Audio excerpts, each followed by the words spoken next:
Welcome to the month of May, everyone, and welcome back to Weather for Weather Geeks on this Wednesday evening. As we head into a new month, we have a pretty active weather pattern ahead of us, but the first couple of days of the month, fantastic. Today was great. Tomorrow will bring more of the same. As expected today, afternoon temperatures did touch 80 in many spots, including at the Youngstown Warren Airport. The record high for the first day of May was set back in 1970 at 85 degrees, and our average at this time of the year is 67. And of course, May is the final month of meteorological spring, the months of March, April, and May. Our average high goes from 67 on today's date to 75 at the end of the month. That 80 today, much more typical of late June rather than May the 1st. And if you watched Weather Geeks last evening, we talked about our recent months compared to average temperature-wise. Every month so far in 2024 has been warmer than the average, including by a fair margin from February through March and April. January was reasonably close to average, although it was still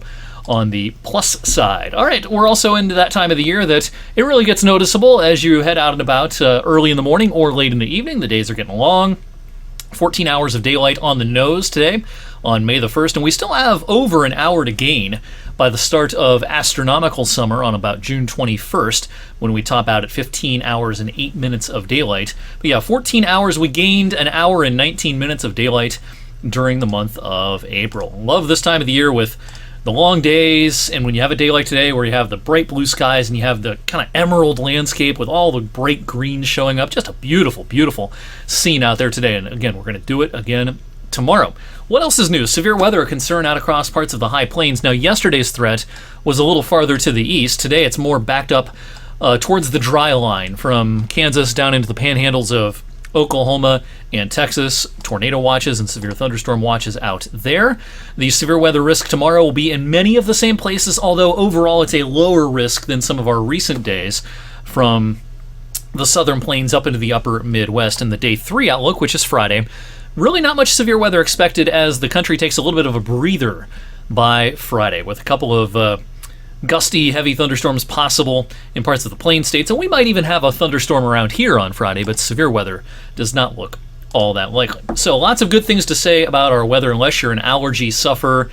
You know the drill at this time of the year when we have, a stretch of drier weather, and with everything blooming as fast as it has been, the allergies are really bad. The tree pollen count is through the roof. It's going to be that way on Thursday. Our main culprits, oak, juniper, and mulberry.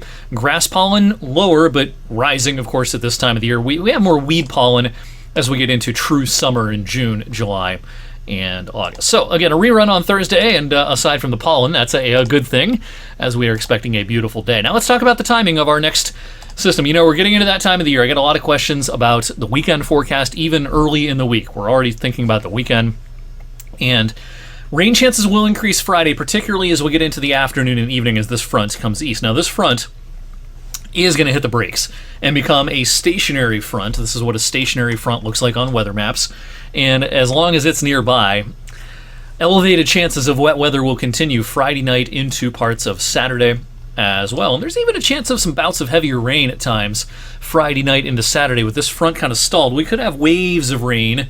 And while flooding is not a big concern at this point, we might have to watch some of our more responsive creeks and streams, the ones that usually have some issues when we have a fair amount of rain. Right now, our model spread through Saturday night is focused between a half an inch and about an inch and a half, so about 1 inch. In other words, there's still a fair amount of spread, as you would expect. It's only Wednesday, after all. And even though it is Wednesday, we're going to go ahead and break down the hourly rain chances for the weekend. These will no doubt change as we get closer.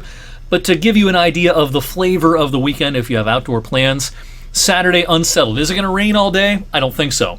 But there can be showers at any point. Perhaps most numerous morning and midday, but that's a low confidence thing at this point. Notice the percentages of rain at this point don't change much from morning into the afternoon. Sunday, I think, is a more favorable day for outdoor activities, but is it completely dry? We can't guarantee that. I think rain chances will be elevated enough that we have to allow for at least a shower or two and perhaps a thunderstorm coming up as we wrap up the weekend on Sunday.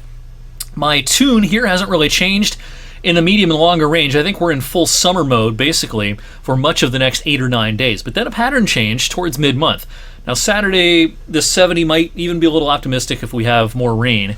But that's just kind of a blip. Much of the next 7, 8, 9 days will be quite a bit warmer than the average. Now, mid-month, starting around the 10th, 11th, 12th, Will it be cold? No, I don't think so, but I think it will be cooler and less summery for much of the kind of middle third of May, and then we might turn the corner by the last third of May and turn a little bit warmer once again. We'll have more thoughts on the longer range in future editions of Weather for Weather Geeks. Thanks for watching on this Wednesday evening. I will see you right back here on Thursday.